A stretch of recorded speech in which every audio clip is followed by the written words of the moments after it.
नमस्कार दोस्तों। आज मार्गदर्शन का जो ये सत्र है उसमें तीसरा सेशन हम लेने जा रहे हैं।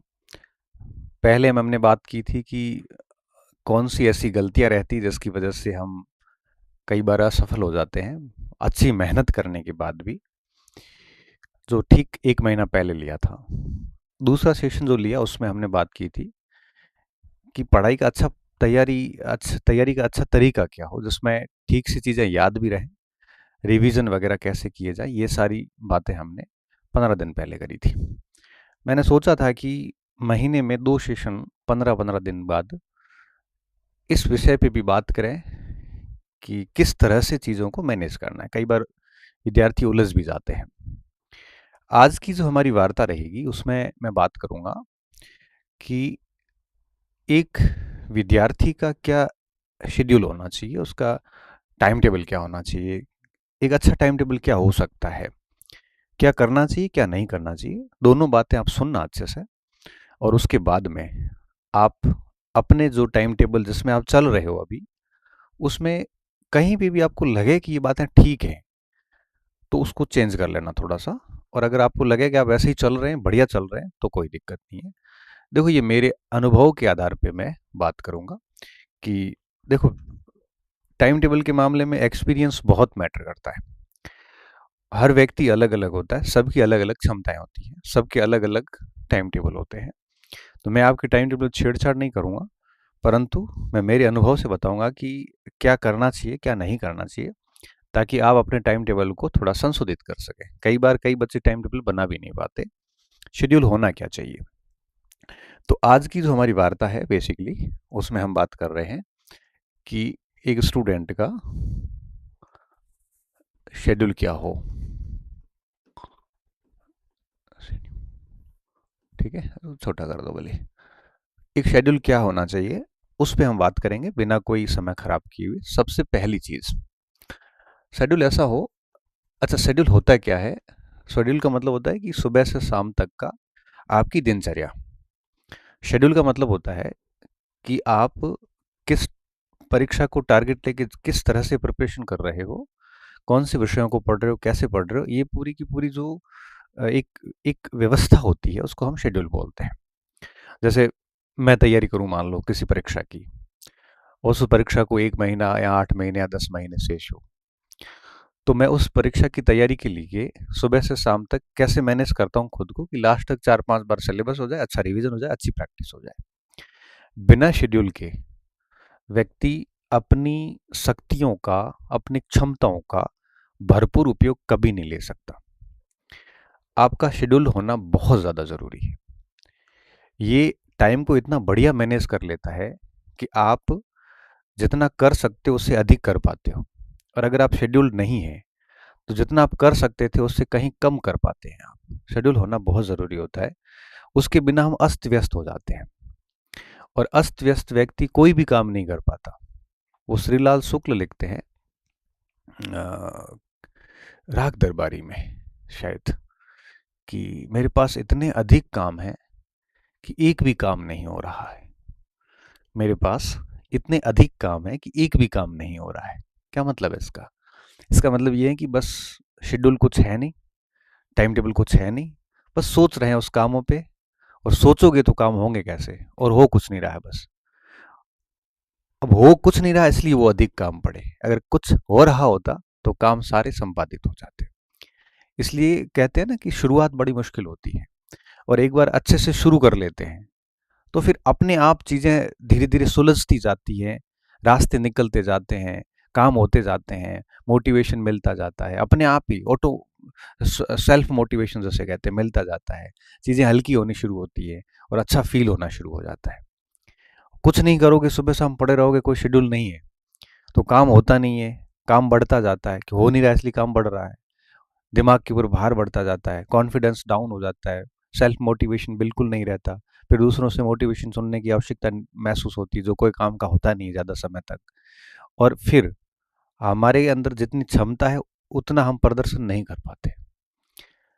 अब एक बच्चा ऐसा जिसका शेड्यूल बना हुआ है, तो वो व्यवस्थित काम करेगा, ना तो काम का प्रेशर रहेगा उसके ऊपर, ना काम का उसके ऊपर बहुत सारा बोझ रहेगा, ना कोई पेंडिंग काम रहेगा, कॉन्फिडेंस अपने आप बना रहता है, सेल्फ मोटिवेटेड रहता है, आगे से आगे टारगेट मिला रहता है, तो वो बढ़िया कर लेता है, उसकी जो क्षमता है उससे कहीं अधिक कर लेता है।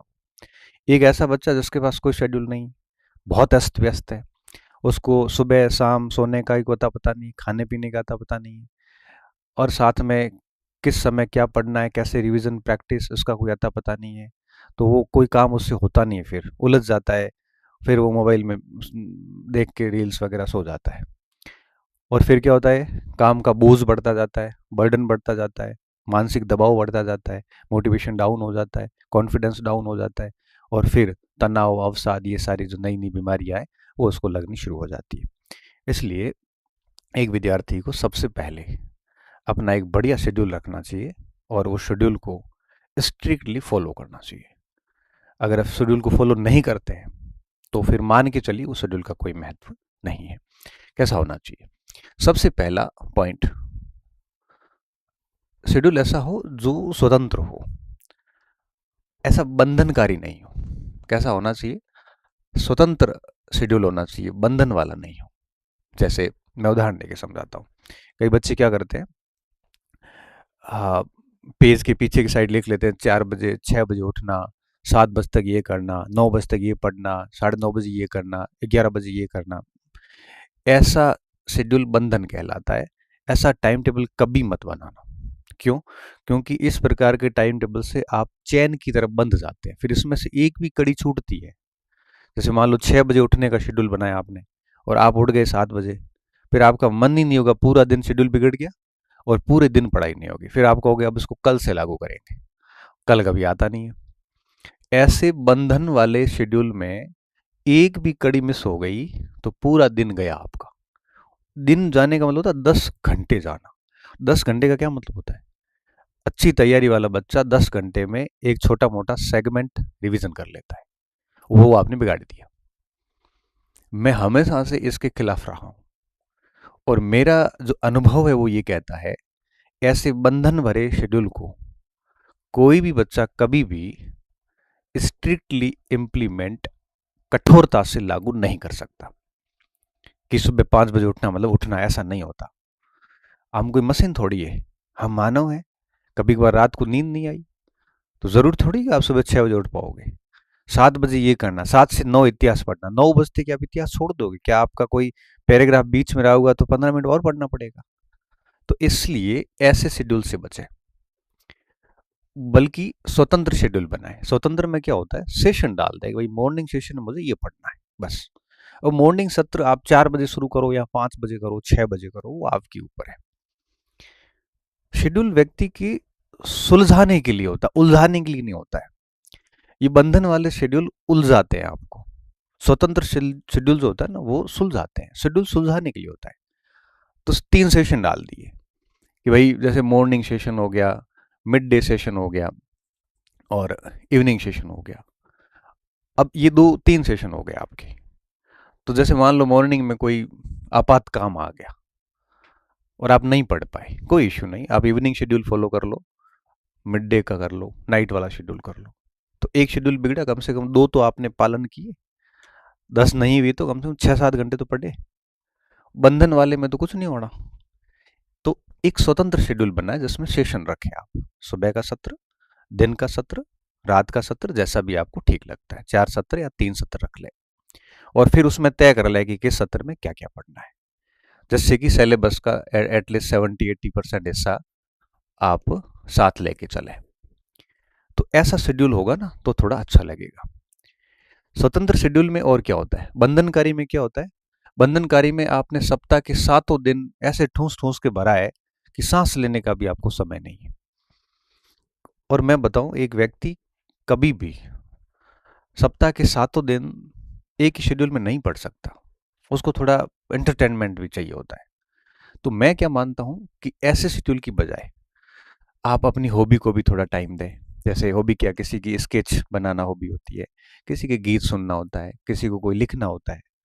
तो जैसे 15-20 मिनट फ्री बैठे थे तो वो काम भी कर सकते हो आप। या फिर किसी को गीत सुनना, आराम से गीत सुन लिए थोड़ी देर, या किसी को कोई मूवी देखने का शौक है तो 7 दिन में एक आधी कोई मोबाइल वगैरह पे जो मूवी देख ली, तो कुल मिला के इससे कोई डिस्टरबेंस नहीं होता है। आप शेड्यूल को 6 दिन 7 दिन बढ़िया फॉलो कर रहे हैं, बीच में अगर आप आधा घंटा घंटा अगर अपनी हॉबी को देते हैं तो प्रोडक्टिविटी बढ़ती है, घटती नहीं है। तो जैसे थोड़ा बहुत हॉबी को टाइम दे दिया, आधा पौना घंटा। स्वतंत्र शेड्यूल में ये होता है, बंधन वाले शेड्यूल में कभी नहीं होता। बंधन वाले में तो आदमी सुबह से शाम तक ऐसा ठूस के भरता है कि भाई आदमी घुटन घुटन होने लगती है मुझे तो शेड्यूल से, कि भाई कैसे कर लेगा ये। और फिर क्या होता है कि वैसा वो फॉलो हो नहीं पाता, अधिकतम 2 दिन होता है, फिर वापस वही 5 दिन बिगड़ते हैं। इससे अच्छा है थोड़ा बहुत हॉबी का टाइम। तो मैं मेरी बात बताऊं, जब मेरा ऐसे रहता था, मैं मॉर्निंग, इवनिंग और नाइट का रहता था, ठीक है। कभी कभी नाइट में पढ़ लेता था, कभी कभी कभी जैसे 4-5 मिनट लगातार सुबह 3:30-4 बजे उठ जाता था। 3:30-4 बजे उठा, ब्रश व्रश किया, थोड़ा घूमा, फिर पढ़ने बैठ जाता था। तो जब ये 3-4 महीने ऐसे चला, फिर कभी कभार लगता था यार अब सुबह सोएंगे थोड़ा, तो कभी नाइट के सेशन शुरू कर दिए कि रात को पढ़ेंगे 3, 2:30-3 बजे तक, फिर लेट उठेंगे। 2-3 महीने ऐसे कर लिया, फिर वापस सुबह का शुरू कर दिया। ऐसा मेरा चलता रहता था। मैं चलते चलते भी पढ़ता था, कई बार सोते भी पढ़ लेता था। कोशिश ये रहती थी कुर्सी पे बैठ के पढूं, बाकी पढ़ कहीं भी सकते हैं। और बीच बीच में हॉबी का क्या होता था, हॉबी मेरी जनरली ऐसे लिखना मुझे ठीक लगता है, और मुझे गाने वगैरह सुनना अच्छा लगता है, मारवाड़ी वगैरह ये सारे।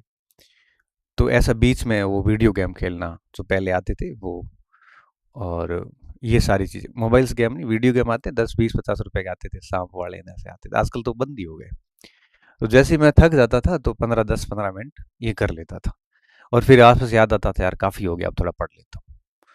तो थोड़ा बहुत हॉबी को टाइम दो। इसके अलावा एक एक आध घंटा मुझे लगता है कि फिजिकल और मेंटल एक्टिविटी को देना ही चाहिए। मुझे ठीक से पता, मैं जयपुर था, दिल्ली भी था, हर दिन शाम को 6-7 बजे निकल ही जाता था बाहर, थोड़ा यूं ही घूम के 1-2 किलोमीटर घूम के आ जाता था। पास में कोई स्टेडियम वगैरह तो खेल के आ जाओ। क्योंकि ये फिजिकल एक्टिविटीज होती है ना, वो व्यक्ति को मेंटली बहुत मजबूत करती है। फिजिकली तो करती है, मेंटली भी करती है। थोड़ा घूम के आने से, बाहर के वातावरण से थोड़ा सा रिफ्रेशमेंट होता है, आपकी उत्पादकता बढ़ जाती है। तो मुझे लगता है कि अगर आप दिन भर के अंदर जैसे 24 घंटे हैं, तो 24 घंटे में जैसे आपने 8-10 घंटे बढ़िया रेस्ट कर ली, है ना, जैसे 10 घंटे रेस्ट कर ली बढ़िया, 1-2 घंटे कोई काम कर लिए, तो 12 घंटे गए, पीछे 12 बचे। 12 में मान लो आपने 1-1.5 घंटा इसको दे दिया, फिजिकल एक्टिविटी और हॉबी को दे दिया, तब 10 घंटे भी बढ़िया पढ़ाई हो सकती है। और 10 घंटे भी अच्छी पढ़ाई होती है, क्वालिटी वाली, तो वो 20 घंटों जैसी है।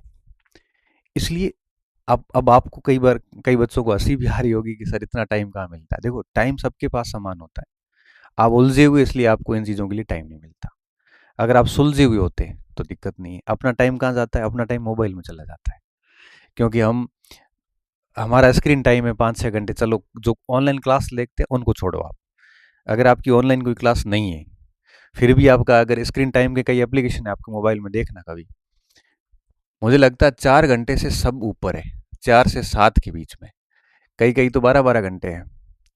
एक दिन एक बच्चे का कमेंट था कि सर क्लासेस दिन में 10-10 घंटे मोटिवेशन सुनता हूँ। हो गया, मैंने कहा तेरा काम तो पक्का।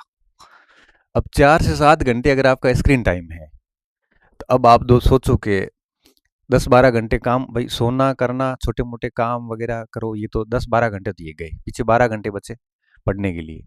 12 में से आपने 5-6 घंटे यहाँ दे दिए, अब पीछे 5-6 बचे पढ़ने के लिए। 5-6 वो वहाँ यूज करें या हॉबी को और इनको टाइम दें, पॉसिबल ही नहीं। तो इसके लिए एक सेक्रीफाइस करना पड़ेगा, त्याग करना पड़ेगा। वो त्याग सिर्फ और सिर्फ मोबाइल का होगा। अब मोबाइल की स्क्रीन टाइम आप घटा के लेस देन 1 आवर कर दो, 1 घंटे से कम मोबाइल का स्क्रीन टाइम कर दो। हाँ, क्लासेस वगैरह देखते हैं वो अलग इश्यू है, उसका टाइमिंग इस 1 घंटे में काउंट मत करो आप। उस 1 घंटे में आप रील्स देखना चाहते हो तो वो देख लो, 1 घंटे में कोई किसी का स्पीच सुनना चाहते हो तो वो सुन लो, एक आधे घंटे में आपको जो भी कुछ करना है मोबाइल में, 1 घंटे आप कर लो। ये बाउंडेड कर लो, स्ट्रिक्टली कर लो। तो 1 घंटे अगर मोबाइल को आप देते हो, अब देखो दूर तो नहीं हो सकते, सही बात तो बता रहा हूँ, मैं कुछ भी कह लूँ, मोबाइल से आप दूर नहीं जा सकते। और 1 घंटा अगर आप कर लोगे तो कोई दिक्कत वाली बात नहीं है। और इस तरह से सेट करो उसको।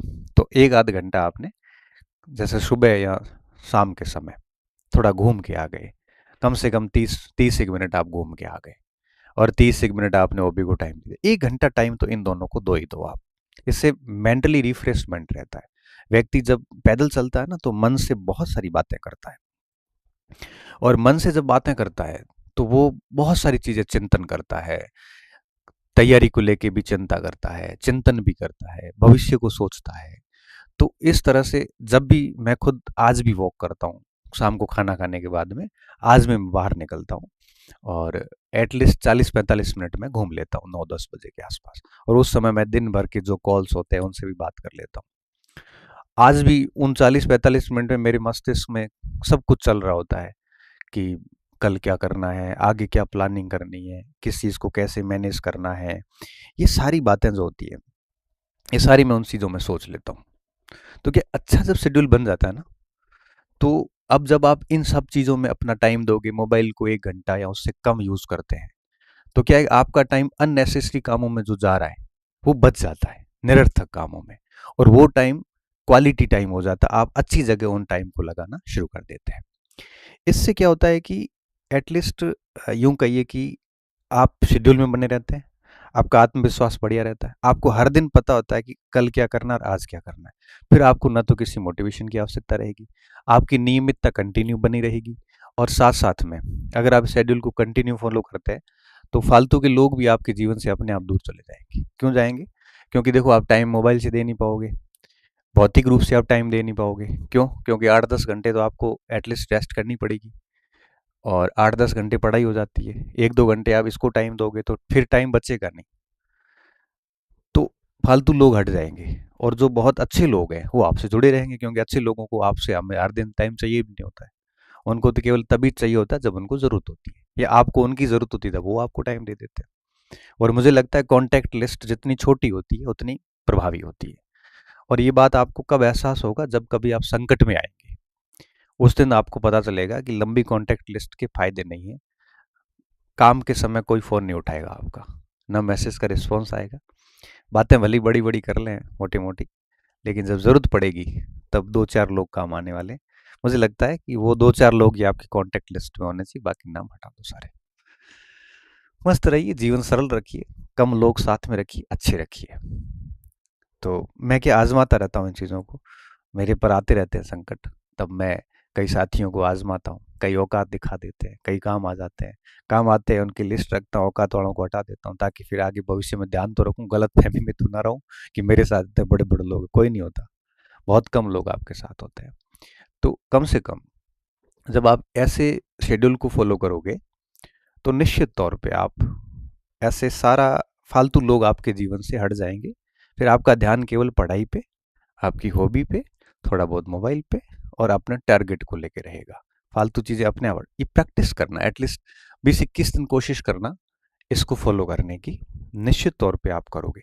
अच्छा, इसको कहीं लिखने की ज़रूरत नहीं है, टाइम टेबल कहीं पर भी लिखने की ज़रूरत नहीं है, ये दिमाग में होना चाहिए बस। क्योंकि लिखे हुए टाइम टेबल काम नहीं करते, जो दिमाग में होते हैं, दिल में होते हैं ना, वो टाइम टेबल अक्सर काम करते हैं। जैसे मुझे इस समय ये करना है, ये करना है, वो करना है, आपको पता होना चाहिए आपका। जैसे अब मैं मेरी बात बताता हूँ, मेरा कोई टाइम टेबल लिखा हुआ नहीं है, शेड्यूल लिखा हुआ नहीं, आज तक नहीं लिखा मैंने। पहले लिखता था कॉलेज लाइफ में, ये बंधन वाले लिखता था। अभी मैं बताऊँ, सुबह 5:30-6 बजे उठ गया, मुझे पता है, मुझे मेरी अपने आप नींद खुल जाती है। उठ गया, उठने के बाद मैं थोड़ा 15-20 मिनट में बाहर वॉक करता हूँ। उठते ही मैंने टैबलेट ले ली, मेरी लेनी पड़ती है मुझे। फिर कुछ बन खा लिया, फिर थोड़ा बहुत घूम लिया। उसके बाद में लगभग 7-1 बजते की प्रक्रिया रहती है, घंटा भर। फिर मैं 2 घंटे बढ़िया पढ़ लेता हूँ। 9 बजे पढ़ लिया, 9 बजते मैं उठ के कॉलेज की तैयारी शुरू करता हूँ। नहाया धोया, खाना खाया अच्छे से, खा के, और 9:40 तक मैं घर से निकल जाता। 10 बजते मेरी कॉलेज में क्लास होती है, एग्जैक्ट 10 बजते पहुंच जाता हूँ। 10 से 11 क्लास हुई, फिर क्लासें ली, कॉलेज के सारे काम निपटाए। अब ये मुझे पता है मुझे किस समय क्या करना है। फिर वापस आगे की दिनचर्या पूरी फिक्स रहती है। कोचिंग चला गया, वहाँ पे कुछ काम जाए, जिम्मेदारी वो कर ली। फिर उसके बाद में जैसे फ्री हुआ, घर चला गया, खाना खाया, फिर वही 40-45 मिनट की वॉक, पैर थक गए, शाम को खेलने चले जाओ, आधा घंटा घंटा चले जाता हूँ, आज भी टाइम मिलता है तो हॉस्टल चला जाता हूँ वॉलीबॉल खेलने के लिए, थक गया, सो गया, और बीच में टाइम मिलता है तो मोबाइल देखता हूँ, मैसेज के रिस्पॉन्स कर देता हूँ, ज़रूरी लगते हैं वो, कॉल के रिस्पॉन्स नहीं हो पाते क्योंकि क्लास में फ़ोन उठाता नहीं हूँ, पढ़ते वक्त फ़ोन साइलेंट रहता है। मेरा फ़ोन पिछले तकरीबन मुझे याद है 5 साल से साइलेंट ही पड़ा है, रिंग कभी बजी नहीं होगी, और सेव नंबर है और ज़रूरी लगता है तो अटेंड कर लेता हूँ, और जब लगता है कि काम का नहीं है तो नहीं करता हूँ, या फिर रात को देखता हूँ उसमें कोई ज़रूरी फ़ोन लगता है तो वापस कर लेता हूँ। तो इस तरह से इसकी स्क्रीन टाइम मेरी 1-2 घंटे की रही होगी मुश्किल से। वो भी इसलिए होती है, कई बार एप्लीकेशंस के रिस्पॉन्स करने पड़ते हैं, खुद मेरे लिए लायक होते हैं तो बाकी टीम करती है। तो कहने का मेरा साफ मतलब है कि मेरा शेड्यूल कहीं लिखा हुआ नहीं है, मेरे दिमाग में है मुझे क्या करना है। ये क्यों है? क्योंकि पिछले तकरीबन 10 एक वर्षों से ये चल रहा है, तो मेरा शेड्यूल फिक्स है, और शेड्यूल फिक्स होने के कारण मैं सुलझा हुआ रहता हूँ। मुझे सब पता है कि मुझे क्या करना है, किस समय क्या करना है, और फालतू लोग वैसे ही संपर्क में रहते नहीं क्योंकि मैं टाइम नहीं दे पाता, और जिनको टाइम दे पा रहा हूँ वो फालतू नहीं, वो मेरे लिए बड़े अमूल्य लोग हैं। इसलिए कह रहा हूँ कि आप इस टाइप का एक स्वतंत्र शेड्यूल अपनाएं, जिसमें आप फ्री फील करो, अच्छा फील करो। और मेरा एक ऐसा एक छोटा सा रूल्स आप कह सकते हो कि कोई भी व्यक्ति सप्ताह में 7 दिन नहीं पढ़ सकता, महीने में 30 दिन नहीं पढ़ सकता, उसको एटलीस्ट 6+1 एक दिन तो थोड़ा बहुत बाहर भी जाना चाहिए, खेलने कूदने, कुछ भी कर लिया, थोड़ा बहुत पढ़ लिया, जैसे हर दिन पढ़ते उतना ना पढ़ के 3-4 घंटे पढ़ लिया, बाकी थोड़ा रिलैक्स कर लिया, दोस्तों के रूम जाके बात करके आ गए, या कहीं यूं ही कहीं वार्ताएं कर ली, क्योंकि खूब होता है। तो इस चीज़ों में ठीक लगता है कि सप्ताह में एक दिन कर लेते हैं ऐसा कुछ, तो बढ़िया रहता है, कोई दिक्कत वाली बात नहीं है। कई लोगों की दिन में सोने की बड़ी गंदी आदत होती है, 3-3 4-4 घंटे सोते हैं, तो खैर वो उनकी लाइफ है, लेकिन मैं क्या मानता हूँ, मैंने रात को भी खूब पढ़ाई की है, दिन सुबह भी करी है।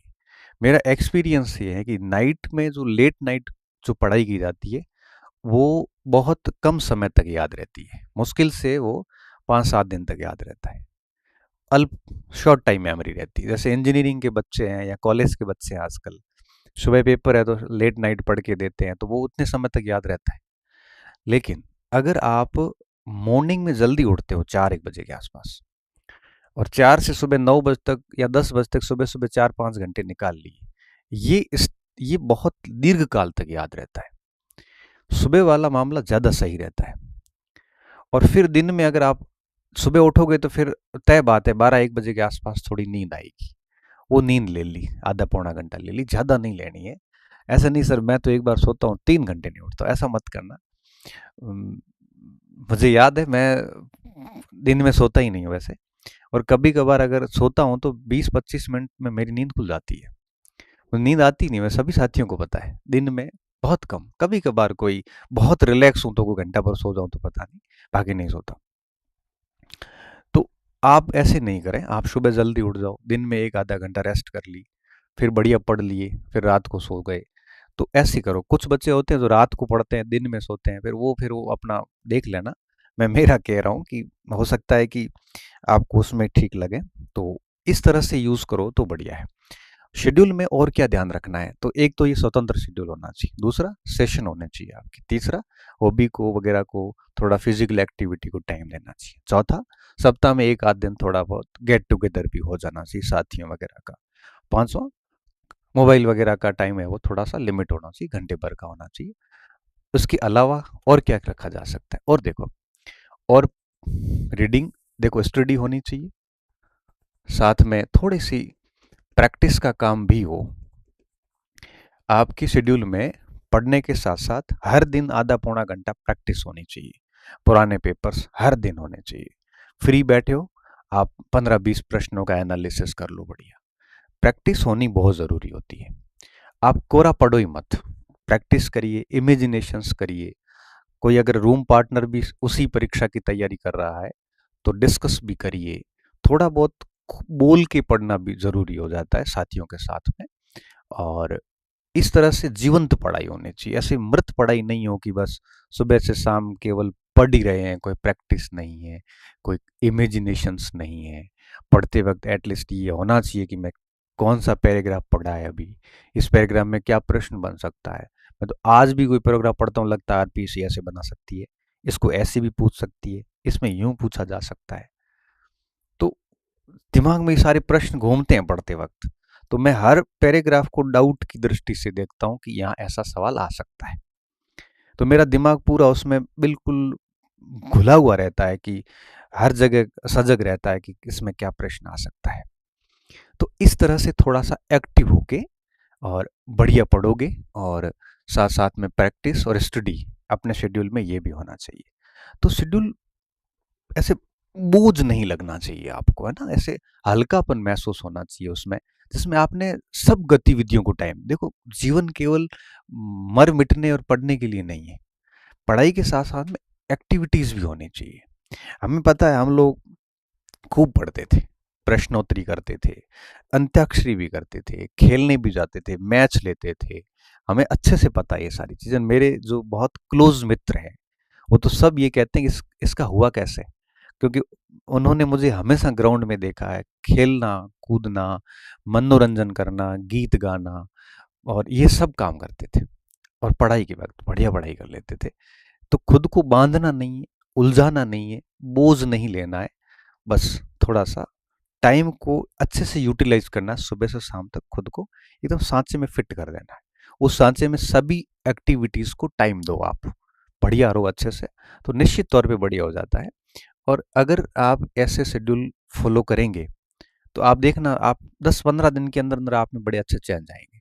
शेड्यूल का एक टारगेट रखना, इस शेड्यूल का टारगेट ये है कि मैं 2 महीने में सिलेबस पूरा करूंगा, या इसके अनुसार मैं 3 महीने में सिलेबस पूरा करूंगा। तो शेड्यूल का एक टारगेट भी रखना साथ में, ताकि इस टारगेट को, बड़े टारगेट को ध्यान में रखते हुए आप उस शेड्यूल को आराम से पूरा कर सको। तो अगर आप ऐसे चल रहे हैं तो बढ़िया बात है, नहीं चल रहे हैं तो आज आपको इस वार्ता के बाद एहसास हुआ होगा कि आप कहाँ कुछ गलती कर रहे हैं। तो अगर ये बातें आपको ठीक लग, अगर आपको लगे कि ये चीज़ें अपने शेड्यूल में आनी चाहिए, तो डेफिनेटली उसको लागू करना। और हाँ, जैसा भी शेड्यूल अपनाओ, ये बात किसी को बतानी नहीं है, खुद के अलावा। खुद से प्रण लेना है कि मैं ये फॉलो करूंगा। ऐसे लिख के बड़े चिपकाने से, लोगों को कहने से कुछ भी नहीं होगा। मस्तिष्क में रखो और बस उसके अनुसार बायोलॉजिकल क्लॉक आपका काम करना शुरू कर देगा, और बॉडी फिर उस अनुसार ढल जाती है। फिर शेड्यूल को कोई बीच में अगर तोड़ता है ना, तो उस आदमी पे गुस्सा आ जाता है फिर कि यार समय खराब कर रहा है ये। और वो व्यक्ति वैसे धीरे धीरे जीवन में व्यक्ति दूर करने शुरू कर देता है। ये संकेत है आपकी सफलता के बहुत नज़दीक, और है आप सफलता के। इन चीज़ों का ध्यान रखना। उम्मीद है आपका टाइम खराब नहीं हुआ होगा, और आगे फिर 15 दिन बाद में कोई ऐसा ही विषय लेके हम फिर आएंगे। आप सजेस्ट कर देना कमेंट सेक्शन में। तो नेक्स्ट 15 दिन बाद, आज जो तारीख है, 2 तारीख है आज, तो 15-17 नवंबर पे एक चौथा सेशन लेके आ जाएंगे। आप जिस विषय पे सुनना चाहेंगे मेरे से विचार, वो कमेंट सेक्शन में डाल देना। डेफिनेटली मैं मेरे अनुभव आधारित यथार्थ विचार प्रस्तुत करूंगा। आदर्शवादी बातें मेरे से होती नहीं है। बहुत बहुत धन्यवाद विद्यार्थी, अच्छे रहिए, मस्त रहिए और पढ़ते रहिए।